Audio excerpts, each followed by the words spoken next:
Today, we're going to use Blender to make stuff for our Foundry VTT online role-playing game.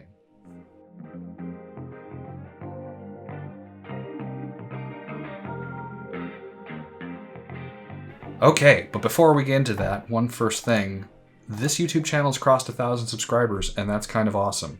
So thanks for coming along with us. I have no intention of this turning into a big thing. I'm not trying to get sponsorships or ad revenue or anything like that. I just really enjoy making these videos and talking with you and seeing what you make for your online role-playing games. I love the isometric style, but it's really kind of neat interacting with all of you and being part of the community. So thank you. It's kind of neat that there's 1,000 people out there that want to hear what I have to say because I'm just some other guy on the internet. Today, what we're going to do is we're going to go through this. So let me make myself tiny and this big. We are going to go through how to use Blender to, instead of the hand-drawn style that I'm normally doing, mess around with 3D files and a free 3D rendering program that can do ray tracing to make really neat looking 3D mats and import them into our Foundry or Roll20 tools in a consistent style. So this is something I cooked up over the weekend. I'm going to show you how I made it. Also, we're going to show how to make tokens so that we can move them around and they seem to match the lighting. We get this illusion of actually playing D&D at a table again with shadows and neat lighting without having to spend too much time or work. So just kind of jumping over here for a second. This is my Foundry, and let me just clear out what I was doing. And this is real, right? So I'm going to zoom in, and we're going to see I've got my set here. These are the players from my game, and all their powers and stuff have been imported using Foundry. But then I've also got these beholders here, and they are working perfectly in isometric. And you even get this illusion that the shadows match. And because it's using the grape juice plugin, well, it all works, right? So if I got a cone projected and it's a 30-foot cone, maybe from one of these guys' powers, it's a 60-foot cone for a beholder. I can't quite remember. Boom, right? I know exactly which players have been hit and which players have not been hit. We're gonna go through the inspiration. We're gonna learn how I learned how to use Blender in a couple of weekends. My favorite YouTube videos that are out there for learning Blender really quickly. We're gonna set up that isometric scene. We're gonna learn how to align the grid perfectly using a trick in Photoshop to do that in a 2D tool instead of the 3D tool so that everything lines up perfectly and we don't have any weird kind of errors in our grid when we import it into our tool for Foundry or Roll20. And then we're going to go into how to render the STL files with those really nice shadows so that they match the lighting and you get the illusion that they're actually in the same scene. All right, and we're going to take all the stuff that we make, we're going to import it into Foundry, we're going to import it into Roll20 if I've got the time. And we're going to maybe talk about the future videos that we're going to want to make. And I'm going to provide a Dropbox link with all the assets that I'm allowed to share, all the stuff that I created myself, because, well, the other stuff might be, you have to go to somebody else's Patreon or download from them because I don't have the rights to redistribute it. So the inspiration for this is D&D 4th edition and Pathfinder and 5th edition, all these kind of more tactical D&D games really benefit from playing on a grid. And I like playing in isometric style because of the amazing experience I had playing video games in the 90s and 2000s that really kind of solidified the isometric style as a good way to visualize what's going on so that the players have a tactical experience that they get, I think, a little bit more and a little bit more immersive in this isometric style than when they're playing top down. And that's played out. If you've been following along with my channel, you saw the end of my Tomb of Annihilation game where we played some pretty bumping fights against some of these monsters in isometric. The current state of isometric in our tools is that you can play gridless, or you can use the hex trick in either Foundry or Roll20, and I bet you can get this to work in a bunch of other VTTs, but these, in my opinion, are the two most popular and most capable VTTs out there. You might use one or the other depending on how you like, different aspects of them. We've done that in videos. But if you want the full isometric perfect grid, as I just showed, you're probably going to be leaning towards Foundry VTT and the isometric Grape Juice plugin, which is in early access through his Patreon right now. So you can play that right now. The number one objection I hear, though, with people who think, oh, wow, that's amazing, that's beautiful, is that there's just not enough assets out there there's just not enough stuff out there for playing, I could download or buy all the top-down assets. but there's just not enough stuff out there. There's not enough out there for isometric. The second objection I hear is that messing with the walls is hard, and designing the maps is hard. That people's brains have a hard time switching from the top-down maps of D&D design to maybe this isometric projection without it being a full video game. So the walls being hard. Well, we can handle both of these objections, but in this video, we're just going to do the first one. So getting battle maps, people are used to just going to Reddit and getting free samples off of people's Patreons, or maybe even subscribing to a really great Patreon like the Senpeku, who have this kind of gold standard art style that's really easy to read, and people love playing on these mats. I know, I play in a top-down game. I'm that bear. I'm a moon druid. It's me fighting a yeti in Rime of the Frostmane. We're about 10 games in now. And it's a lot of fun, and it works great, and the tabletop tools are sort of built specifically for this. But I believe that we can get it working pretty well in isometric too. You can just buy the assets. It's just there's not enough of them. So Epic Isometric makes this great hand-drawn style with a consistent tokens and the art style, the backgrounds. They're going and coloring in all their old assets and making new assets. If you become a member of the Patreon, you get back catalog access, so you get years and years of really great art, and that works really well if you like the hand-drawn style.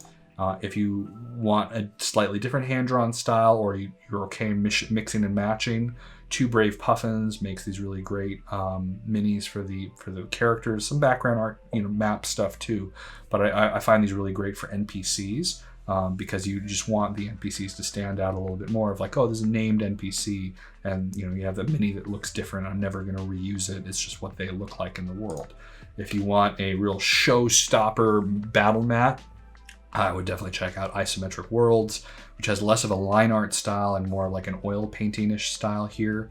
That makes some really beautiful stuff. Check them out. But the reality is that while you can get a consistent style, or maybe a handful of consistent styles to get your artwork to match up, not everybody likes hand-drawn. Not everybody likes line art. Remember that some people, this is what they want. They want the 3D. They want the shadows to match perfectly. They want interactive dynamic lighting. They want it to look like a video game.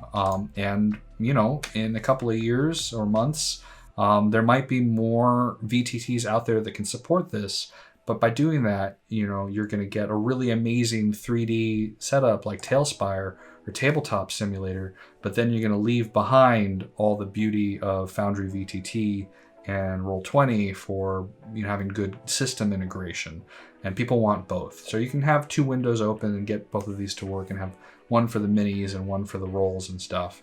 That'll definitely still work, but what can we do now?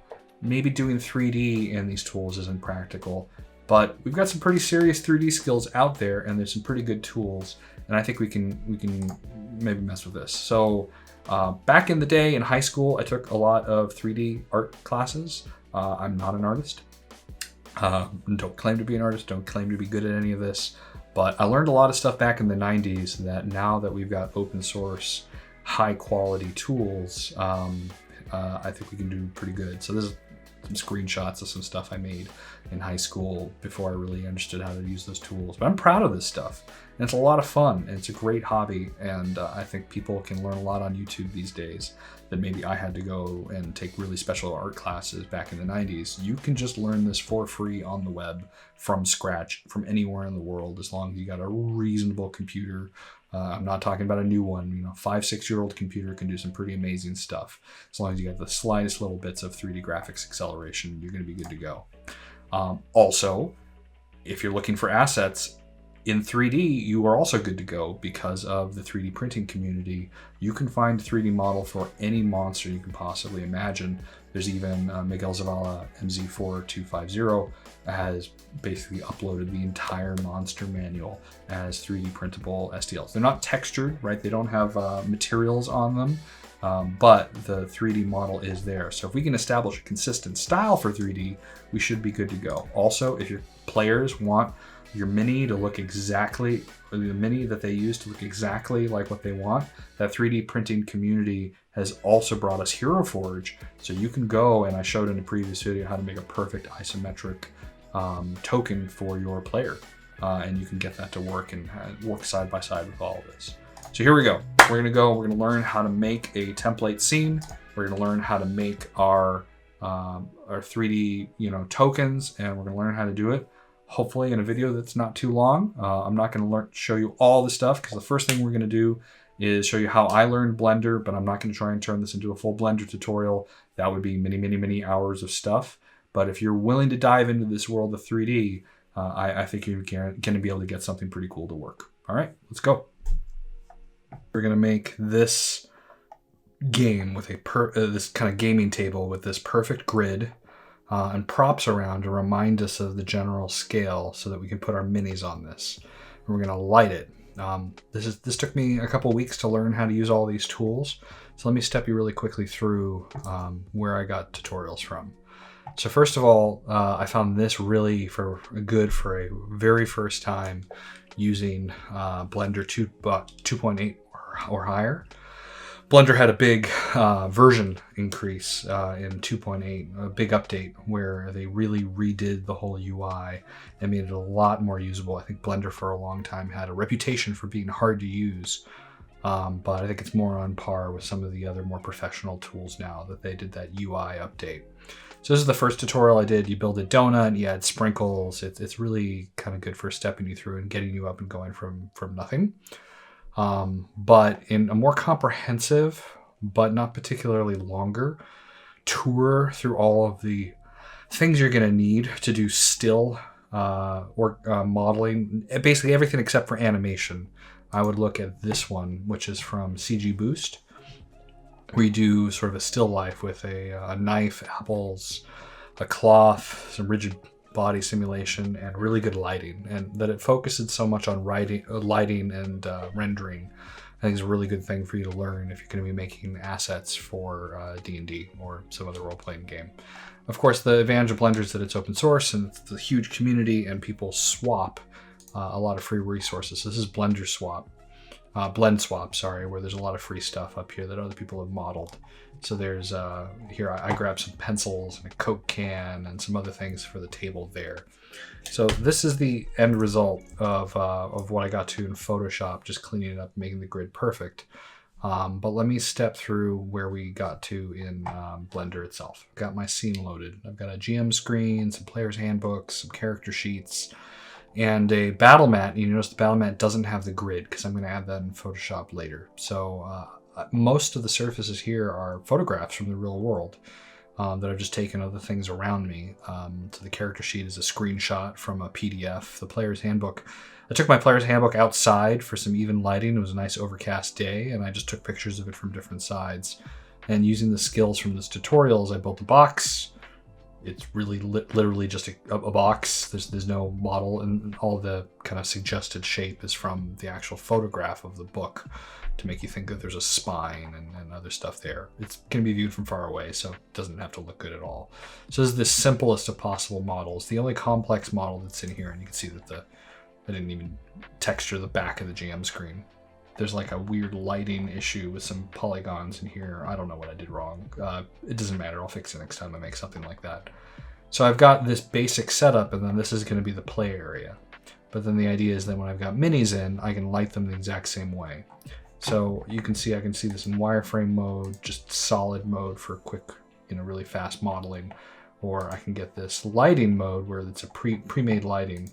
And what I can do is I can change sort of the lighting of the scene. See, what would this look like in a dark scene or a dark room or outside on a bright sunny day? And it's swapping in lights for that. Or I can use the actual lighting from the scene, and I'll switch this over to the EVE renderer.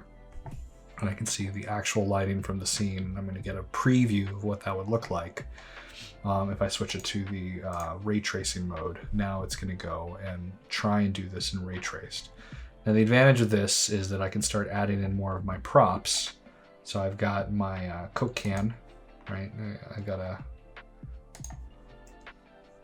a Coca-Cola can there that I got from that blend swap. And I've got some pens, which I've littered around, and I've got the same dice set repeated several times. That's also from blend swap. And then I've got some extra dice that I actually did a physics simulation to scatter them on the table somewhat randomly. I've got a piece of paper with a adventurous plan, just something that would be on my notes from when I run D&D in person. And then I've got all kinds of other stuff I can throw in. So for some on Instagram, I had the Beholder be the GM, and I'd scattered some other minis around, and I have a sailing ship, right? That was from, I think this is from Thingiverse. The 3D printing community creates a lot of stuff, so I had this out. I have made it for another scene, but if you wanted to, grab a prop or build a dungeon or do the equivalent of Dwarven Forge, but have it here 3D in your scene, you could, as long as you build it to scale. And that's the real trick here, is building to scale. So I've got in my scene settings, which is this button, I've put it in imperial units, so that's like feet and stuff. And then my grid, I've got the grid set to 1, so this can be a grid square every inch, and if I zoom out, every foot. So let me hide that ship and hide a couple other things. I'm going to put it in wireframe mode. I really don't need that beholder, so let me hide that. But let's just hide the beholder here and save these minis. And I'm going to put this in top-down mode. I'm going to put it in wireframe mode, and you can see that those are those grid squares. Those are inches. That's my battle grid.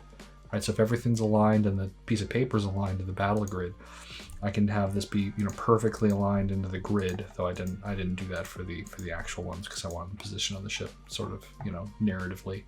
And all the other stuff, when I'm not rendering it, just while I was quickly doing this, I just keep it under the table so it doesn't render. So there's a little beholder here under the table. And that's the basics of this scene. And then when I render it out, I do it at very specific resolution, so that I save that camera and I never move it, so that from there on out it can be locked down if I want to just do a full render of the scene. So let's talk about the lights that are in here, and I'm going to hide the rest of the gaming scene. So the lights that are in here are very specific, and it's time to light a miniature. So the lights in the scene are very specific. There's an area light. Let me just kind of reorient the camera. So there's an area light up here that acts as the backlight, and then there's a spotlight from the top right, and there's a spotlight from the kind of front facing. So I got 2 key lights and a backlight, and you can see that if I sort of create a new shape here. Let's create a circle. Nope. Let's create a sphere. Scale it down a bit.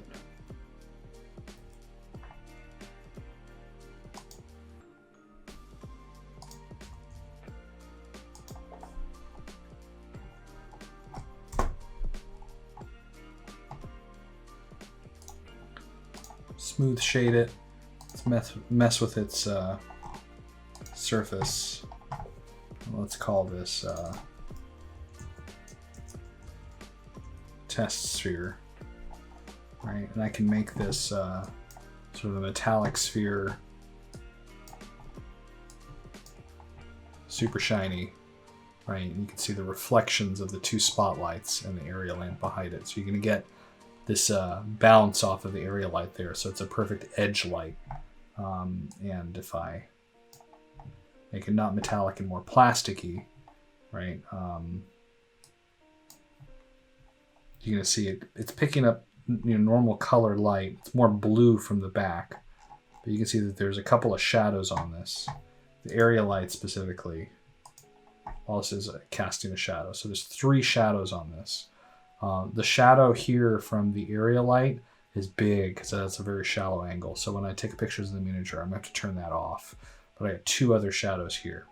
So now when it's time to take a picture of get a beholder, what I'm going to do is I'm going to get my beholder mini.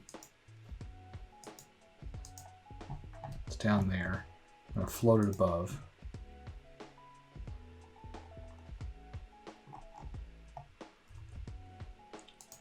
And very specifically, I've built this beholder to be 2 inches and just floating right above the table, just as if it was on a flying stand.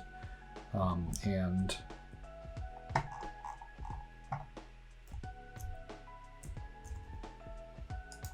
here he is. And then I'm going to have a separate camera, which I use for the miniatures. So he's in frame there. I'm going to switch the viewport to use the active camera. And then I'm going to go to the render settings and switch it to a square so I can catch the shadow underneath.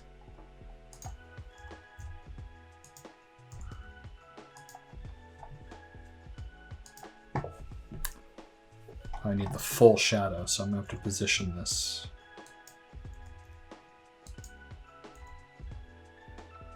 So that the full shadow kind of gets caught.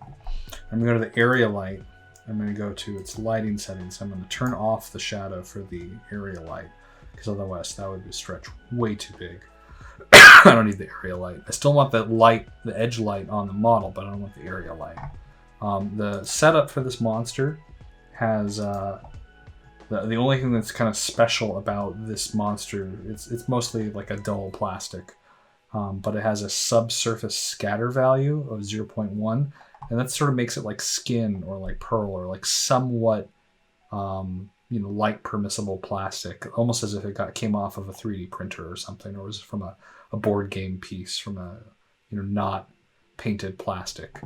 And that allows light to enter in and interact with the yellow that's subsurface, that's underneath the surface here, and come out a slightly different color, more yellowy pink, which is awesome. So that's going to give a real sense of volume to this plastic, along with its shadows. And those two things are going to really sell it and make it seem like it's part of the scene, because your eye naturally notices that the real physics of the ray tracing are going to apply to this model.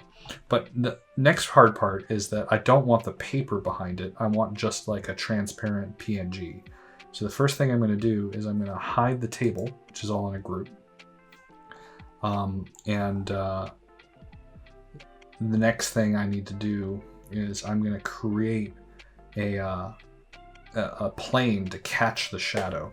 So I can do that really simply just by control. I probably deleted it, so I got to create it. So let's go to the table,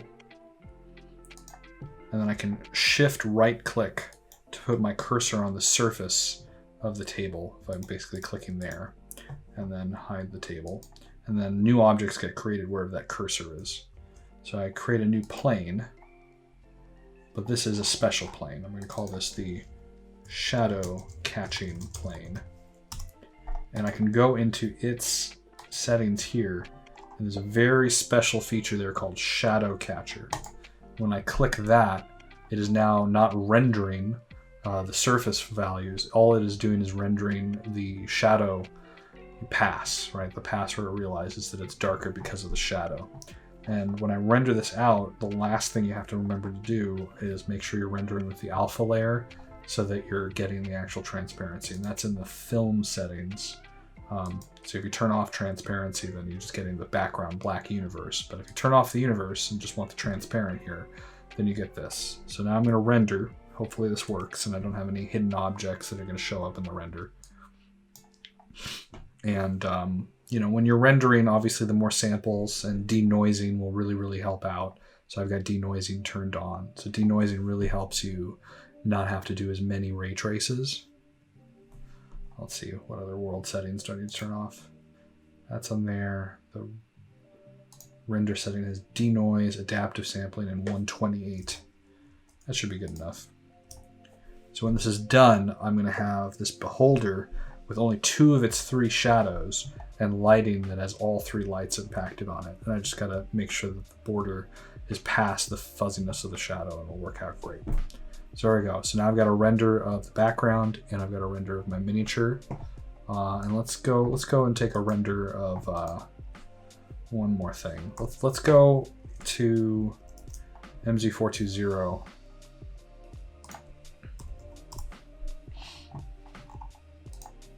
Let's go grab his latest model. This looks cool. I've not downloaded this yet. Yeah, I want it with the great axe. So I gotta make sure I'm logged in here. download the product. Can import an STL file from my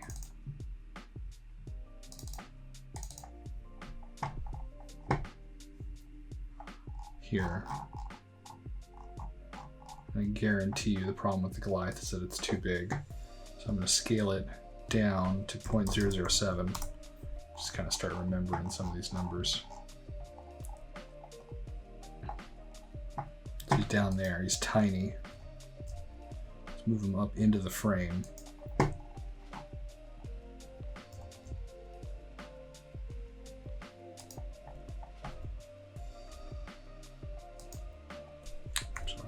View him from the front, GZ, and scale him down. How tall is a Goliath werebear? 7 feet tall, 8 feet tall, 9 feet tall? I have no idea. Let's have him be 9 feet tall. I want the base.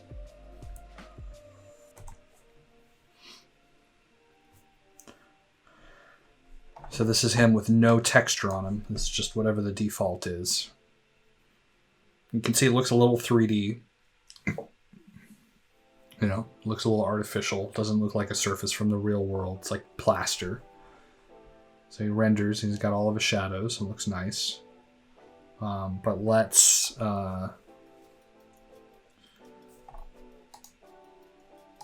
slot 2.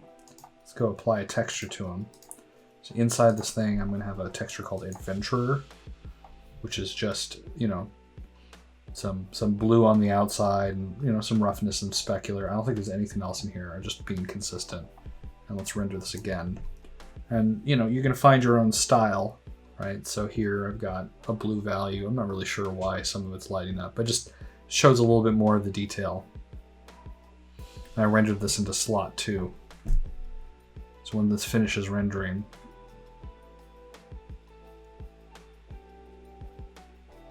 I can click 1 and 2 and see, you know, which one do you like more. You just mess with the textures until you find something you like. Okay, so jumping into Photoshop, what I have here is a basic isometric grid that I have confirmed is perfect, right? So this background here, this black background, you know, turn that off, this teal background, turn off the reference square.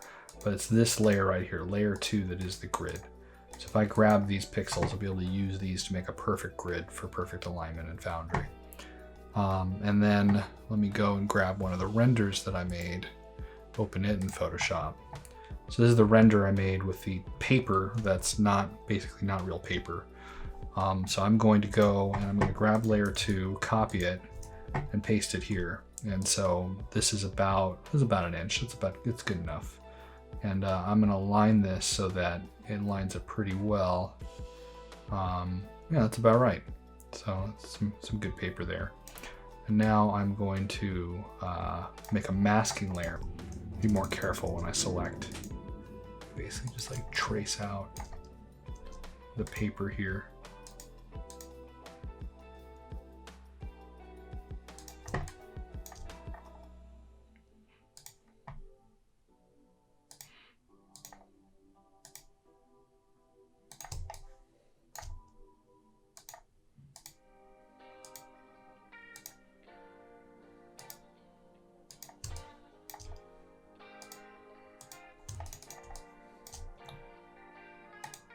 Right, so now it looks like it's the paper.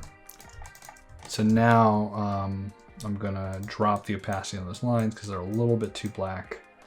And then I'm going to maybe hit the blending option, maybe like an outer glow.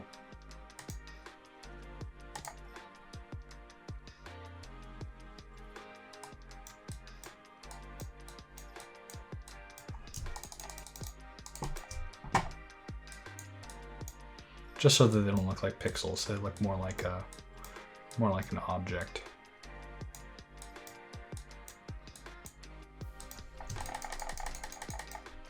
There we go. And drop the opacity some more. There we go. So now I've got my standard reference grid there. I can output this and bring it into Foundry. All right, so we're gonna go and in Foundry here, I'm gonna create a new scene. I'm gonna call it gaming table. And I'm going to give it a background where I've got my gaming table background here. And let me save the changes on that, hit yes, and then activate that scene. So now I've got this scene loaded, but it's got the wrong type of grid. So I'm using the isometric plugin from Grape Juice. So I can go to gaming table here and I can turn that on and then save changes. Now I'm probably gonna have to activate some other scene and activate a scene to come back. The first thing I notice is that this is in the totally wrong position. Just because of some of the weird transformation stuff. So I'm going to go to configure. We're going to reposition this thing in the scene. So the grid offset position, let's just get this going in the correct direction. And then over here, just want to get it so that all of the screen here is inside all the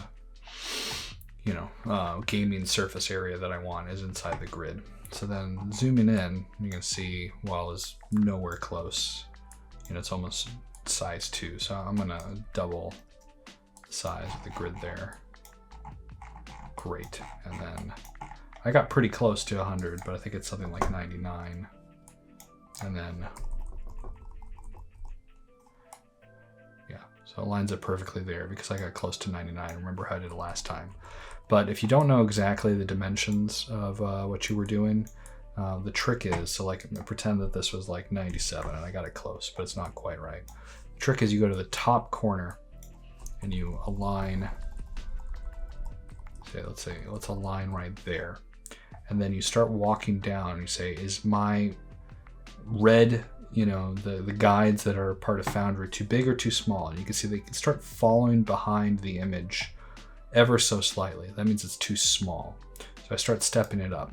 I can step up to like 100. And then I have to realign this point, which is a little annoying. And I say, is it too big or is it too small? And I can see that it starts getting too big. So that means that the real number is somewhere between 97 and 100. And I start narrowing it down from there. And then I do 99. I might have to go to decimal points depending on the image or how big it is. But it turns out that 99 is close enough. So here I do this, I line it up, and we're now perfect. So I can commit changes, yes, turn on global illumination, save changes, and here I am. So now, annoyingly, there's a bug right now where every time I have to reposition and find it in the scene almost every single time. So that's a little annoying, but here it is. So now I can go into the scene and I can create some walls. I'm gonna create some invisible walls to stop people from moving their minis off the gaming paper. Just make sure those did line up, yeah. But now I have, say, I've got all these things are lined up pretty well, right? I can take all of my previous isometric miniatures that I had ready to go. So like here's a bear from some of the hand-drawn stuff, and it works just fine, right? This actually works quite well. But if I wanted to take that beholder, I could. So I'm going to type beholder. I find the one from D&D Beyond. I'm just going to duplicate this.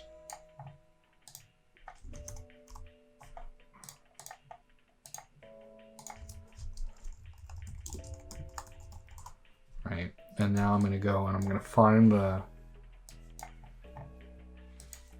beholder that I rendered. So I'm going to pick the actual token.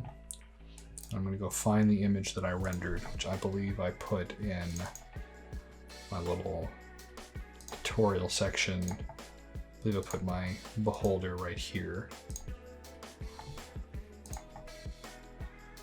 But it's not the right size. So I'm gonna have to go into its token, image.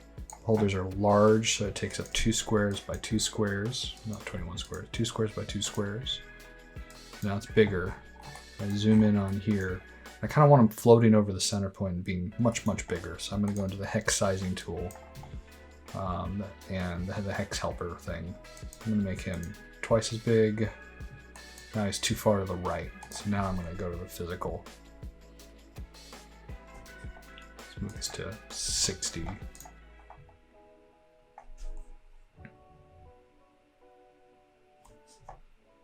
There he is. And now he needs to move more to the front. So I think to do that, I really got to drop him lower. And this is the weirdness of trying to work in the grape juice stuff. Just kind of start working with it. So he's always going to be floating above. There's no way to move him vertically, really. But here we go. So now he's centered there. Save changes.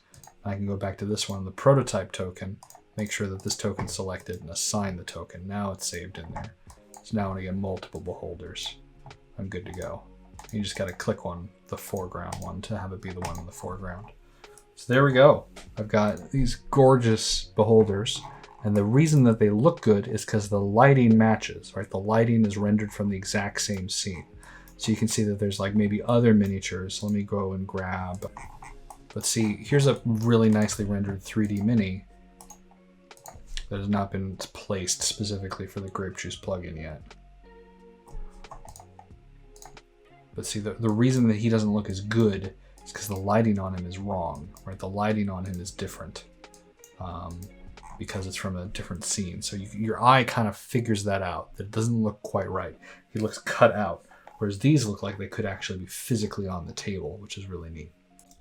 Okay, so now I've got my D&D scene set up, and I can use this either as a sort of loading screen, or what happens when maybe this is the scene that I use when I just want to change of pace, or maybe this is the scene that I add on and I have all of my dungeons, and I could use this as for everything, and just sort of kind of simulate working at a virtual tabletop.